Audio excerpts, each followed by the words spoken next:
So even if from an investor perspective, if you look at our balance sheet, generally when you see, you will see that quarter over quarter our numbers are in the similar range. Either they are going up or they will come down. But even if they go up, they will go up by 5-7%. If they come down, will be 5-7%. So that is the kind of steadiness that we are showing in our growth journey. Especially in this IT sector, like you said, there are a lot of customers in varied industries, healthcare, BFSI, oil and gas. So how do you recognize these opportunities? Margins outside India are typically better because of the sheer dollar rupee difference, rate of difference. And typically the manpower cost in India is far cheaper. Hi everyone, today we are at Allied Digital Services Limited in Bombay. We have done a lot of interviews, especially in companies like power, infra, renewable energy. But this is the first time we are doing the interview with a company who is in IT sector, especially when IT is gaining a lot of attention given the interest rates, inflation rates, advent of AI. So we have with us Nehal Shah, who is Executive Director at ADSL, to talk all about IT industry and where is Indian IT sector headed to. Thank you for joining us today, sir. Thank you, Achar, and thank you, Green Portfolio, for getting me, allowing me to do this. Appreciate. So before discussing the business, we would like to know more about you. From what I understand, you started your services business in 1990. Your father started it, and then you built up close alliance with big techs like Microsoft, HP, Intel. You came up with IPO, and now you are working with government on smart city projects. So how has the journey been for the company? So the journey has been fantastic. You are right, Achal. This organization was started by my father and his brother, my uncle, both of them way back in 1984. I wasn't even born then. I was typically born. I'm born in 1985. So we have a joke in the house where people say that my father says that you are my second child, not my first. This company is his first child. Yeah. So having said that, the journey has been fantastic so far. 1984 was started as a IT company, core hardware business. That is the reason for that is that my father himself is an electrical engineer. He did his engineering from VJTI. Passed out of that, worked at prestigious companies like CMC. From there, he got the idea that most of his customers were saying that during the mainframe era, that was a time when there was a lot of skills required in that field, and that gave him that excitement. And why shouldn't I start something by myself? Thanks to some of his early customers and some of his colleagues that pushed him, that he started the venture. Erstwhile, we were known as Digital Data Services. 1996 is something that we changed our name to Allied Digital Services.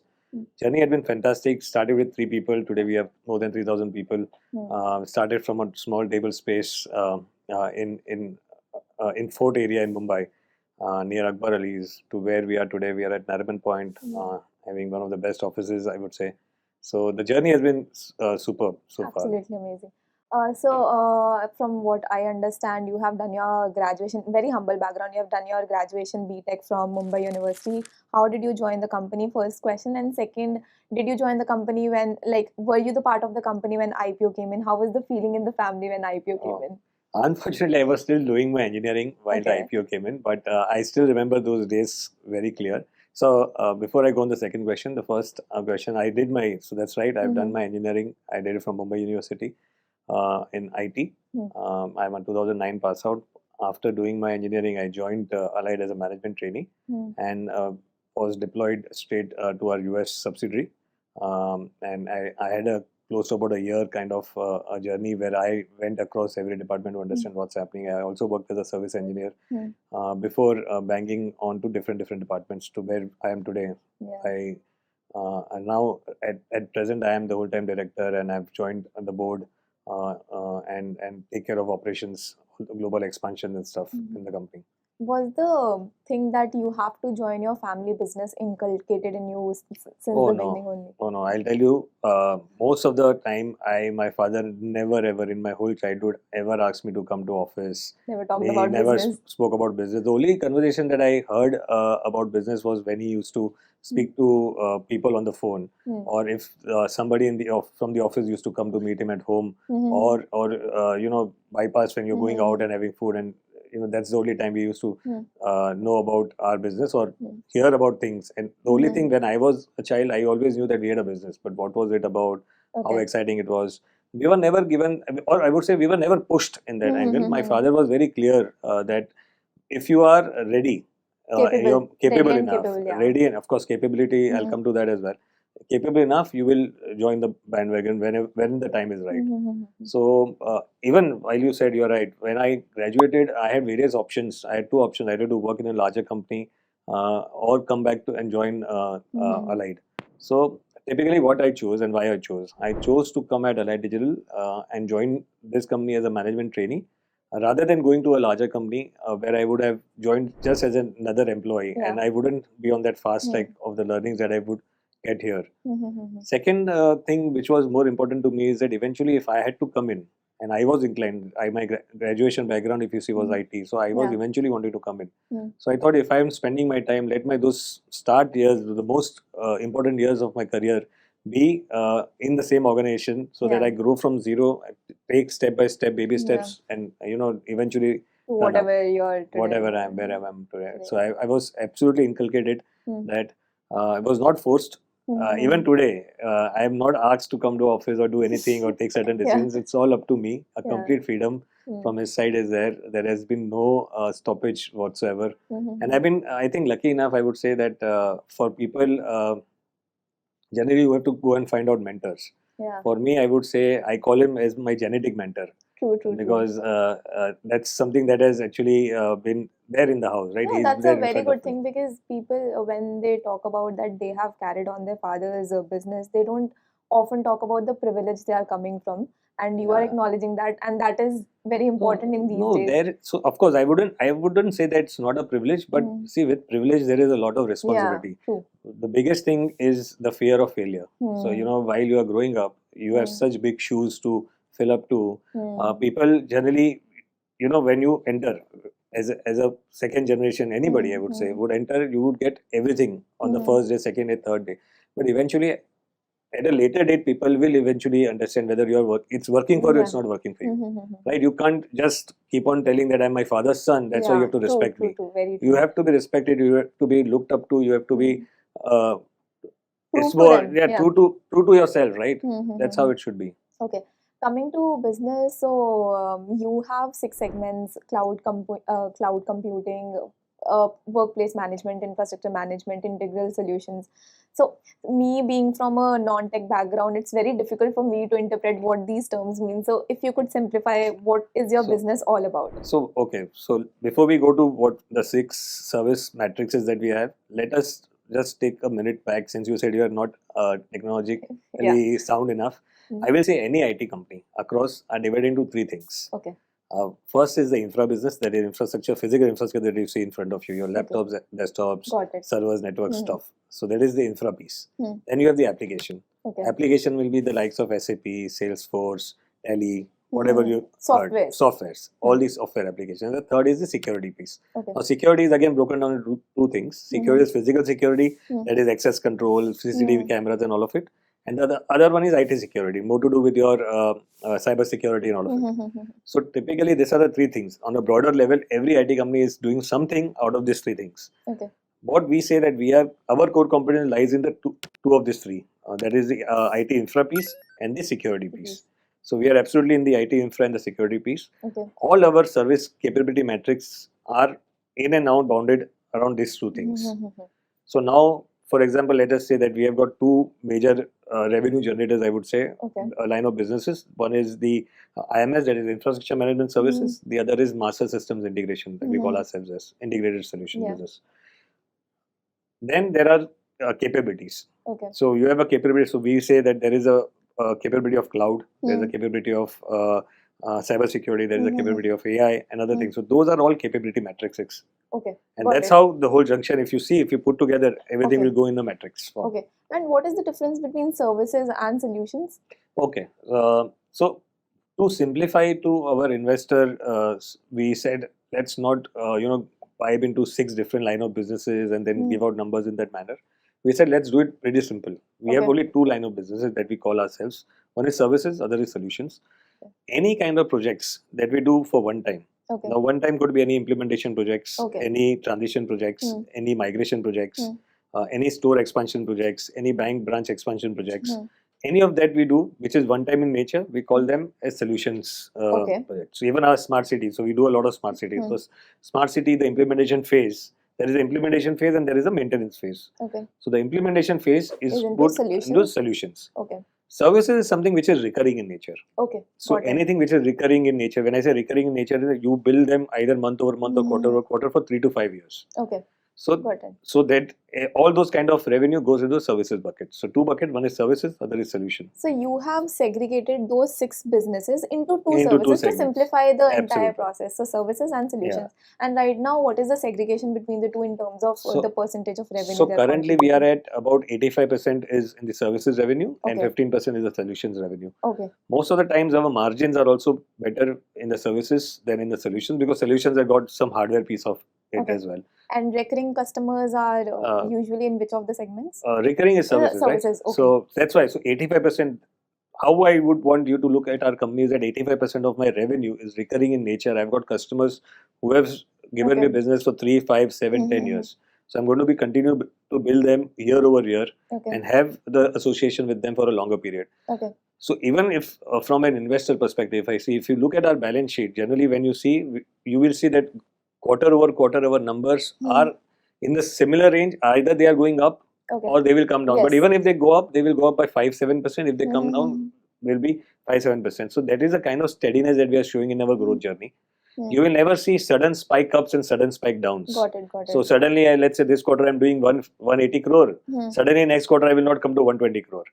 So that is the kind of business that we are in. We would want to continue doing it so that all our investors and all other people who are looking at us, they can understand that our journey is in such a way that there is consistency in It's it. very stable. Yeah, stable and in terms of- consistency is yeah. what we're talking. That is the reason I think that's why your top 25 customers contribute like 75% to the revenue. That's correct. See, what happens is, whenever we take customers, getting an entry into a customer is a thing for us. Yeah. Once you are inside the customer, there are different arenas through which you enter a customer. It could be either you are going through the IMS phase, Okay. or you take some cloud project, or you take a small project of transition or migration.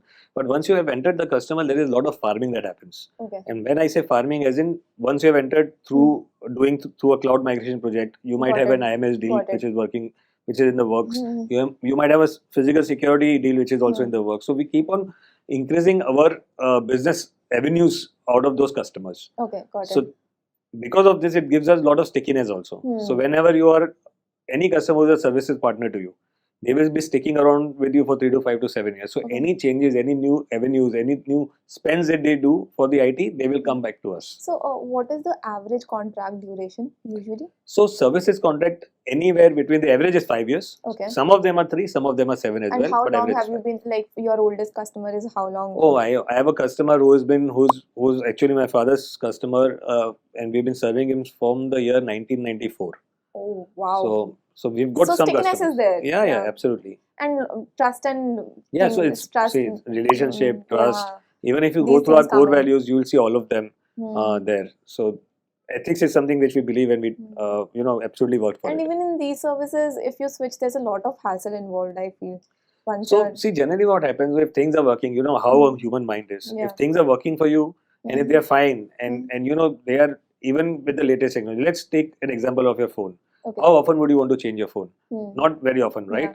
Until there is a huge tech update. True. But what if I tell you that, or maybe Apple or Samsung says that every tech update you get a free update? Would you ever change your phone? You will not, right? Yeah. This is exactly what we do. So not only we keep on upgrading ourselves, we upskill ourselves, we cross skill ourselves to make sure that we are abreast with the latest technologies. So that a customer, whenever they want a new requirement, we are always ready with it. They don't have to look out or look beyond us. That's very important, especially in the dynamic environment. Okay, for example, if a fintech company wants to use your, let's say, workplace management solution, what will the process look like? So I'll tell you typically. How will it start? So, do you have software in place which you will be like integrating so I'll tell in you the systems? typically our business. Typically our business is not agnostic to any kind of verticals. Okay. So whether it's a fintech company, a healthcare company, automobile company, or maybe engineering company, all of them for us we run across length and breadth for them. Okay. The process is going to be the same. Okay. Of course, the process is pretty simple. You go and you figure out what are the Hmm. lacunas or what is the problem statement for Hmm. them. Every company will have their different problem statement. What we Okay. typically try to do is that we go and sit with them and Hmm. we try and make sure that whatever we are doing is making a change in their business process. Got So it. making their life easier. Okay. We also look at their business process. What is more important to them? Okay. Hospitality industry might have some different parameters Yeah. which could be important to them Mhm. rather than when I go to an engineering or a manufacturer. Okay. So depending upon that, we design our solution So accordingly. it's very customizable It's very according to customizable. customers' needs. See, typically base all is the same. Okay. The only difference is how you treat the issues that are coming in. Okay. Some places the severity is very, very high. Some Hmm. places the severity is not very high. Hmm. So your response has to be accordingly. Okay. So there are various examples that I have when we work with a healthcare company where we have a service desk. Hmm. What are the kind of calls you get? Okay. Sometimes you have users who are Mhm. absolutely looking at patients who are going to be dying and they need some help. They call you, they talk to you, and you need to be very, very sensitive. So Okay. those are the kind of all our solutions are designed keeping the customer in the center. Got it. So we know that what are the kind of questions that will come Mhm. up. We know what are the kind of issues that could come up. Mhm. That's typically what we try to do with every customer. So, especially in this IT sector, like you said, there are a lot of customers in varied industries, healthcare, BFSI, oil and gas. So, how do you recognize these opportunities? It's not like government has floated a tender and say, okay, I want to build a highway, and infrastructure companies are Yeah. invited for the tenders. How do you, in private sector, recognize those opportunities? Do these companies approach you? So typically, what happens nowadays? Every private company comes up with an RFP. Okay. So it's a RFP is- RFP is a request for proposals. Okay. So they are there pretty much in the domain, public domain. You Hmm. could go and approach them. You can Okay. work for it, and Hmm. they have a pretty set criteria that they would want the company to have. Mhm. Some of them have turnover related criteria. Then you Okay. should be technically qualified. You should be a Mhm. company old enough. Your turnover should be this much ABC, Mhm.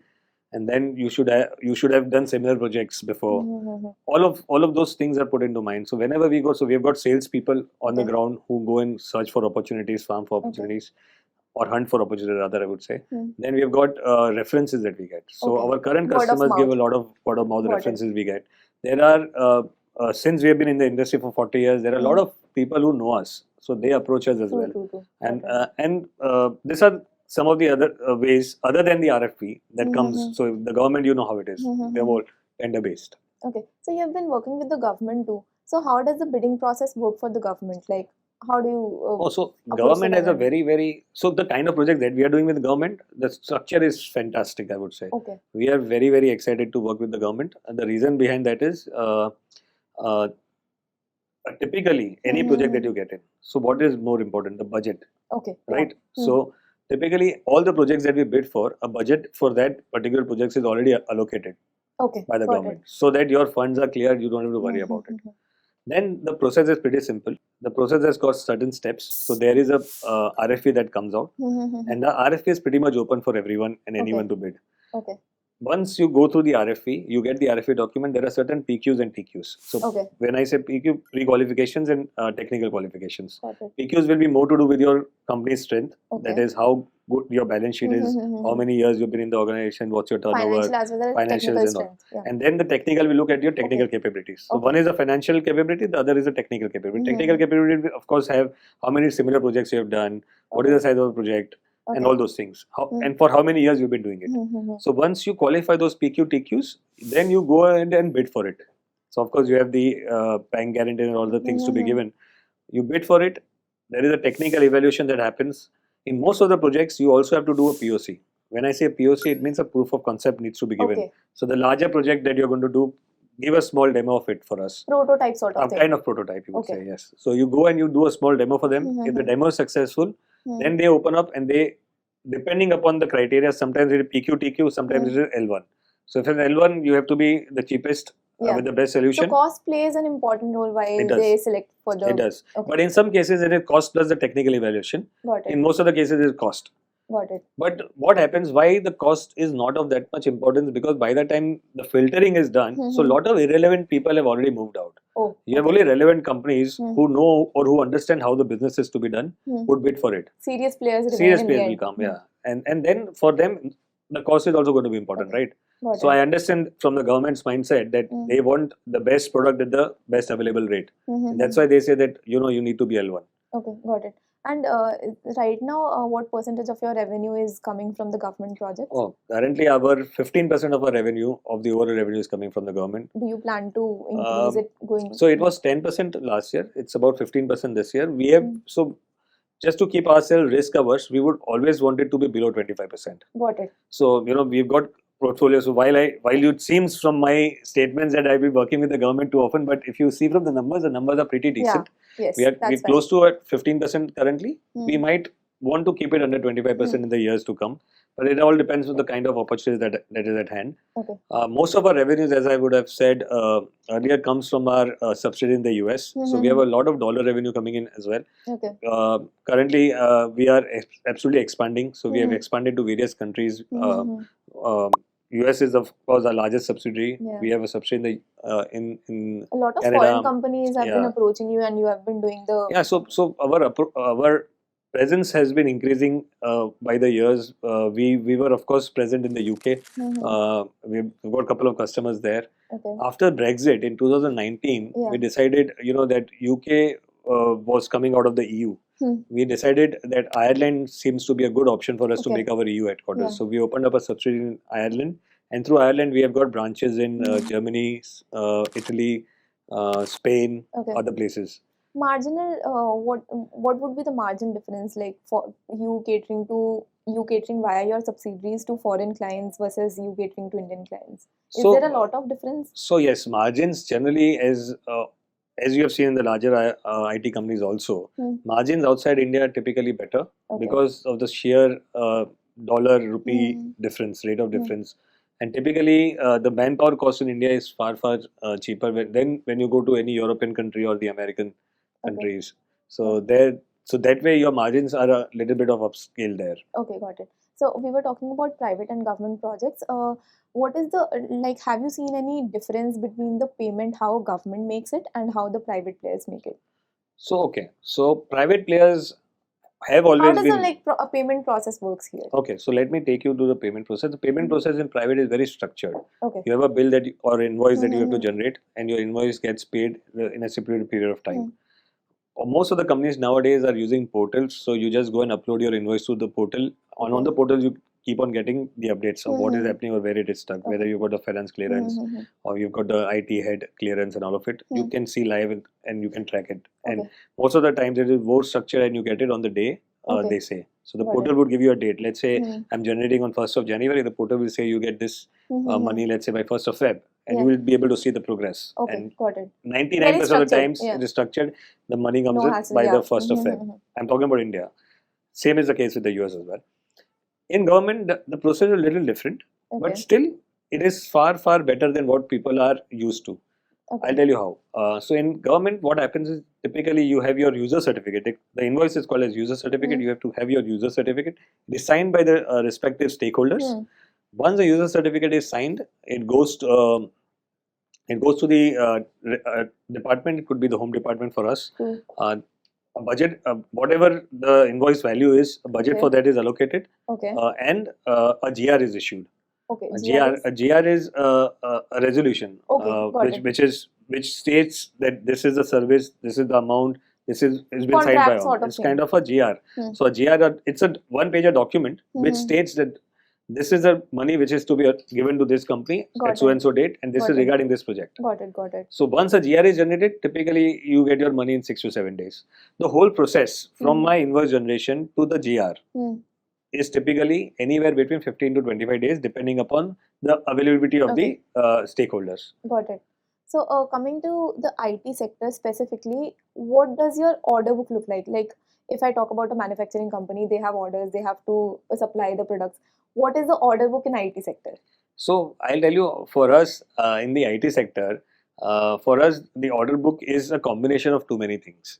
So it's a combination of the orders that I have at hand, orders that I am going to be farming. So I'm constantly farming and getting more orders, and the orders that are going to be given to me. So I might have got some verbal approvals or some written email approvals and all of it. So for us, what happens typically in our industry, our kind of business, getting you an exact number quarter over quarter becomes a little difficult. Yeah, and that is the same thing that you have said in your recent con Yeah, call too. yeah. New orders estimation is very difficult because Yeah. of. But for the users, can you explain what the term farming means and what the term annuities means and the ratio? Why is the ratio important? Yeah, so farming is something that you keep on adding new revenues from the current customer. Okay. So any customer, so let's say I've got a customer X. Okay. I pick that customer X, let's say 10 crore. Hmm. That's day one, which is a Hmm. 3-year contract.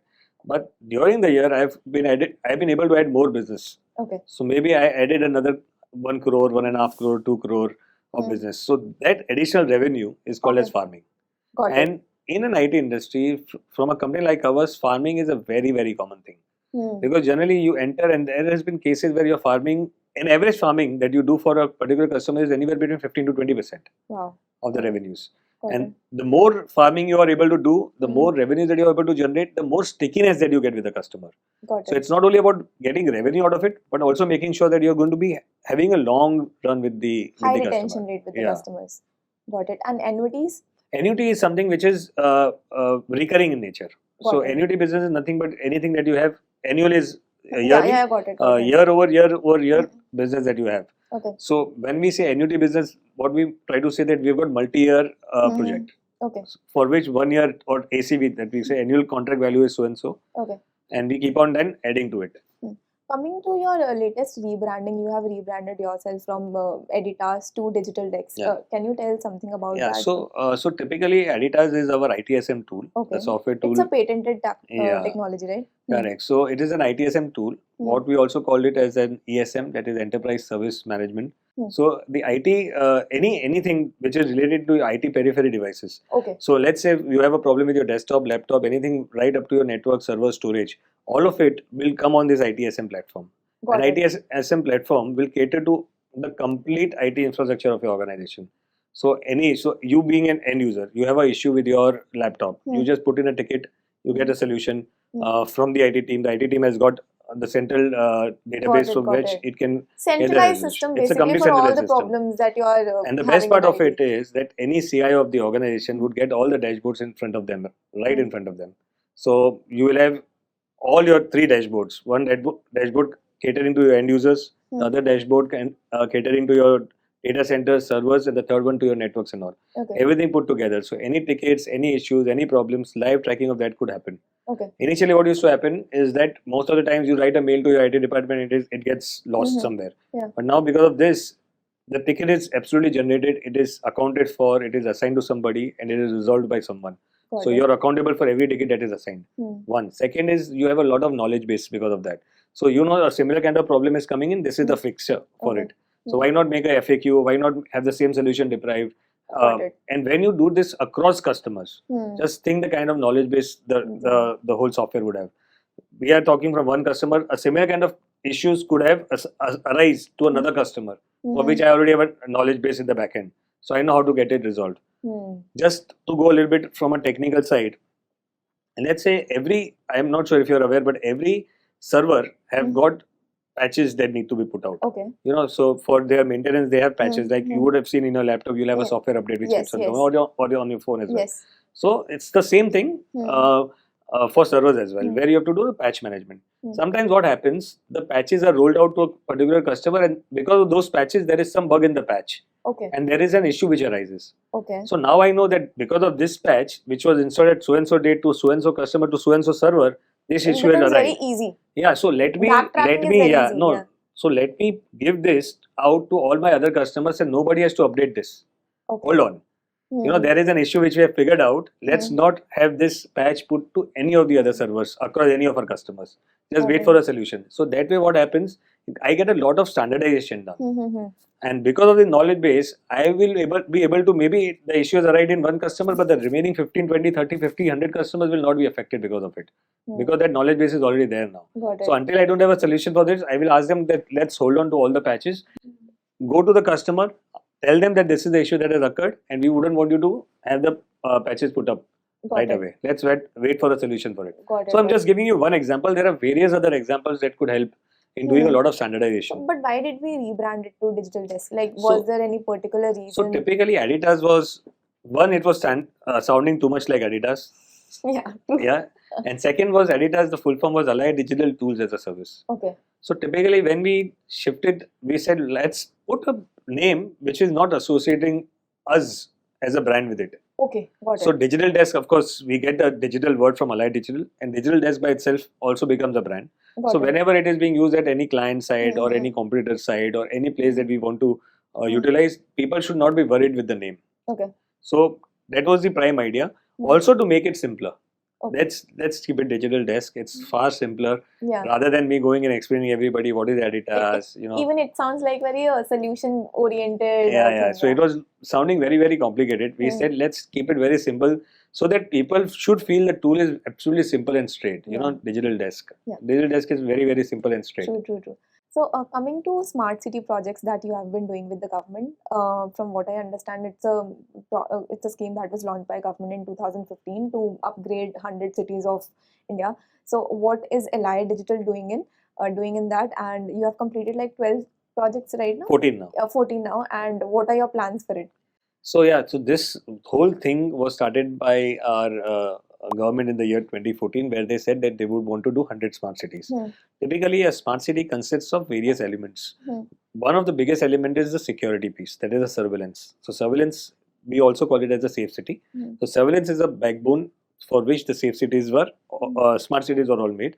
Apart from the surveillance piece, there are other elements like smart lights, smart parking, hawker management, solid waste management. Okay. Different things are also put under the same project, and they rebrand it as a smart city. Umbrella term. Smart city is Yeah. used as umbrella term. So typically, most of the projects that we have done, surveillance becomes the basic backbone of the whole infra. Now the fun part of it is that any element that I need to add, let's say now I have already deployed a safe city. Now the government or the local government, I would say, like for us in Mumbai, the BMC, similar in Pune, it is the PMC.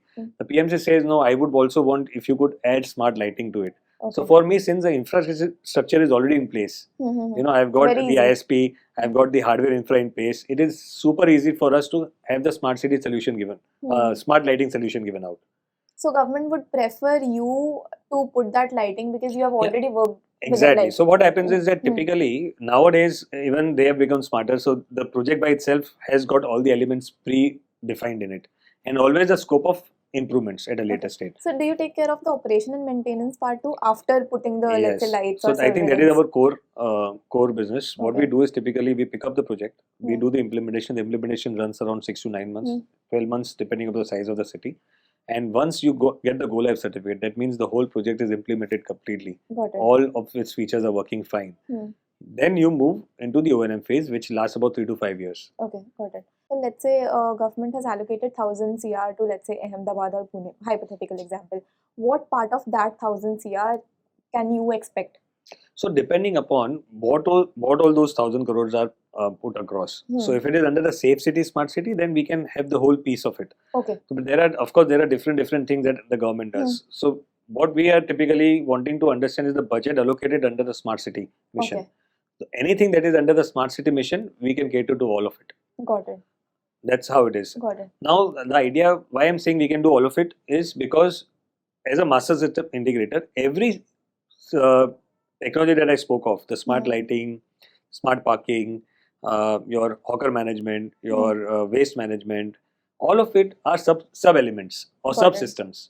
So for me as a master system integrator, my job is to make sure that all these subsystems are talking to the central system and give that out as a solution to our customer. Okay. You have recently entered to US tour with this master So integrated system. what we did is, of course, we've been successfully doing about 14 cities in India. We've completed successfully Pune, which was the first city which was awarded to us. Apart from that, Kalyan Dombivli, Solapur, Bidkin, Rajkot, Lucknow, 3 cities in Punjab. We're doing Ayodhya, currently under implementation, and just recently we won Taloja city in So I was reading about it. The project has been extended twice, right? And the main problem with this mission of the government is there are a lot of layers involved. Like central government's plan does not align with state government's plan. So have you faced any challenge?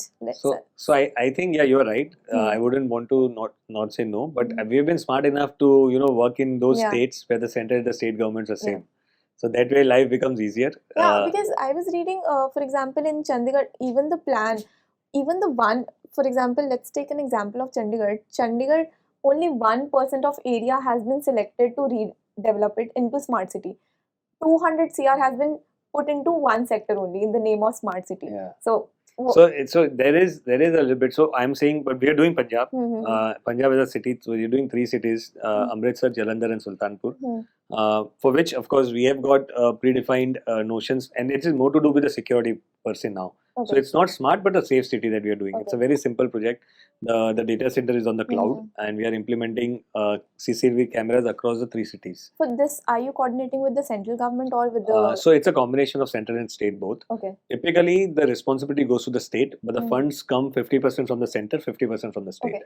Yeah, because the mission was set up on PPP basis, public Exactly. but Exactly. only 5% funding has come through via this route. Why has that been the case? So I wouldn't be knowing about Chandigarh, but the ones that we No, are doing. in general, In general, out of no. the. In general, what we have seen is that Mhm. whatever. So the typical thing is that, let's say an allocation of 500 crore is done for a city. Okay. Out of 500 crore, 250 crore will come from the center, 250 crore will come from the state. Okay. Most of the times, if the center and the state governments are same, you Mhm. don't find anything in that. You get the money Mhm. allocated and the budget is allocated and you're done and going. Got But it. sometimes when both of them are not working in tandem, there could be some issues. Got it. Other than that, so far the projects that we have worked on, the kind You of haven't faced budgets any. that have been allocated, we haven't found any problems whatsoever in getting any of the monies out from any other government. Whether it is a ruling government or the Mhm. government from the opposition or somewhere else, we have been absolutely okay in getting all our monies out. See, Mhm. typically, eventually it is that you have to do the work. Got it. You just can't blame the Mhm. government without doing the work. So we Mhm. make sure that we are doing what we have to do. There is a process, there is a system in place. Mhm. You just go through the system. They can delay, but there cannot be a denial. Got it. That's about it. That's what I've learned. Are you bidding for more such projects, smart city Oh yeah. projects only? So there are a couple of more cities that are coming up Okay. in the pipeline. There is Hmm. one, the renewal of the Pune city is something which is due, Hmm. which would be happening. There are a couple of more cities coming across Maharashtra, UP. There are some also in the eastern India that we are planning to do. But we are keeping focused on the risks as well. Okay. So places where we are comfortable that Mhm. the government is good, licensing is good, project is simpler. We know the consultant as well, and we feel that there is a genuine need Okay. by the local police also for that. Is where we go and bid for. Okay. Otherwise, we let go certain projects. There is one project in Maharashtra being very close to us. We let go because we weren't okay with the payment terms and all. So we are not very, I would say, hungry, or hungry is not the right word, but I would say greedy. We aren't very greedy. Conservative approach. Yeah. We are like not even stable and conservative, I conservative. would say, but we aren't very greedy that we want to pick up anything and everything. Got it. We want to play our cards correctly so that our cash flows are in place. We don't have to run around people for getting our monies out. And by God's grace, we've been growing for the last 3-4 years, and we want to continue on that trend and Got make it. sure that we pick the right kind of customers. We get good margins, we earn good margins, good monies for us and for our investors. That's how the focus that we have kept. Talking about like coming to IT sector as a macro sector of the global economy, so there's this fact that IT, like top 3 IT companies in India, Infosys, TCS, HCL, if you take their average, 3%, just 3% of the revenues come from India, rest is abroad. Why is that case with every Indian IT company? If everyone is serving to foreign companies, who is serving to Indian So companies? I'll tell you the typical. You are right, and I also understand that they have no intent of coming to India. We've been working with most of them in the US geography as a tier 2 partner. See, typically what happens, those companies are so large in size that for them getting dollar billing is easier. They don't have to go behind the way we do it in India. Rather, things have now changed in India. It's not the same as it was before. But if you talk about something like 15 years, 20 years, 25 years back, dealing with anybody in India was always a difficult thing. Oh. Things have changed now. Okay. Also, I think having said that, other than that, who are the largest spenders in India? Today, the largest spender in India is still the government. Okay. If I say that I'm an Indian company working in India, not working with the government, I'm not going to be doing heavy top lines. Reason is, tell me how many enterprises in India are willing to give projects worth 500,000 crore, 1,500 crore, 2,000 crore kind of revenues? Not many, right? But when these similar companies or the likes of the three names that you said, when they go global, they've got so many customers, they've got multi-million dollar, rather I would say multi-billion dollar projects coming in. Demand supply. Demand supply. So I know we've been doing one of our projects. I would not be able to name the customer, but there's a large project for which Infosys, I would say their order value would be about $3.5 billion. And we don't see such projects in We India. don't see that such project, and that's a private company. It's a private company, nothing to do with the government. It's a private company. So those kind of customer bases that they get there, it's a sheer size, sheer revenue size. So for me, I'll tell you why it is more important. For me, if I work for a 50 crore project or a 500 crore project, my team, the kind of work that they have to do for both is the same. Okay. For me, if it's a 50 crore, 500 crore, or 5,000 crore, maybe the solution changes in size, but does the hard work go down? No, it's the same kind of hard work that we are doing. Got it. So typically, if that's something that's put out to you, you would also want to go and work on 5,000 crore projects, right? Why would you want to spend the same time for 50 crore? But do you see Indian companies moving towards like becoming big companies? Oh, like absolutely. I'm US? telling you, we are in the best phase right now with the kind of the growth that India is seeing. Yes, even Next your 10 to domestic yes, our revenue domestic share numbers is are going increasing. up. Yeah. In the next 10-15 years, I feel that a lot of these corporates or private companies will have huge chunk of money at disposable, and IT is something which is where the spend is undeniable. With AI coming in, with other future technologies coming in, the spending power of these private companies are going to go up because the consumption levels are going to go up. So it's a cascading effect, right? Got it. Consumption in India goes up, you have more spending power. Multiplier. Yeah, so it's going to be multiplied. So the companies get more money, they've got more budgets. More budget means more expenses. More expenses. Someone's expense is someone's revenue. That's the simple economy. And I feel we are absolutely on the right track of growth. Next 10 years to 15 years is going to be very, very exciting for India. Since you are operating in international markets, whenever one talks about inflation, interest rates, like IT sector is the first thing that comes to anyone's mind because they are hit the worst. So have you faced anything as of now? Like, have you seen that? So I'll tell you, interest rates in the US have gone above the sky levels. They are unheard of 8-10%. When I used to go to the US in the initial years in 2009-10, the interest rates were like 3%, 2% a year, I'm saying. And today they are at 10%. We haven't been affected by it. The reason behind that is that we have got good cash reserves that we have kept for ourselves. So we are sitting on a cash reserves of about 130 CR, which helps us by not going to the bank and ask for money every now and then. And we have a better negotiation power with the banks.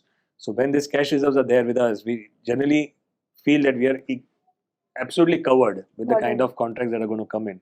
And that's one of the major reasons that we have not been affected, or we don't have very high finance cost when it comes to other companies or compared to other smaller size companies in the US. That's a very good fact because so there's this every year India produces 1.5 million engineers, but jobs are only for 2.5 lakh people. Correct. So there's a huge gap, right? No, I would say that gap is going to be there even if when you go outside India, it's a similar case, right? But despite these companies, Google, Microsoft, Apple reporting record revenues and profits, they are still laying off people. Like, do you see any such challenge going forward in the future? So there are, everywhere, every now and then, if you see from the last 40 years, I am talking about 40 years because of our journey, but if you see the IT periphery, there has always been times when newer technologies have come up and taken away the older workforce. But has the jobs gone down? No, right? People have been smart enough to adapt to newer technologies and be ready for the future. And that's what is going to happen in the future as well. I can give you so many examples. There were times when people used to buy cameras. Do you see cameras? No, nobody buys camera. But does that mean that the people are jobless? No, right? They figured out something else to do. Similarly, when AI comes into the picture or any future technology comes into picture, our workforce, our humans are so qualified that they adapt to any changes that come in. The only difference is who is adapting it earlier. The faster you are, the faster you accept the change, the better you're going to be in winning the race and being, being different than the others. That's about it. But the change, any change which is going to come is evident and it is going to happen. Change is the only constant, is what I believe in. True. Talking about AI, so Nvidia has recently become the most valued company in the world, crossing Microsoft and Apple. What are your views on AI? Can AI actually take over IT sector one day? Oh yeah, I'm absolutely And excited. actually, is the AI story regarding Nvidia hype, or is it really? So I wouldn't want to comment on someone's journey, No, but but in general, in AI general, as no, a I concept. feel AI as a concept is going to be absolutely there. It is fantastic. Things are Hmm. going to change.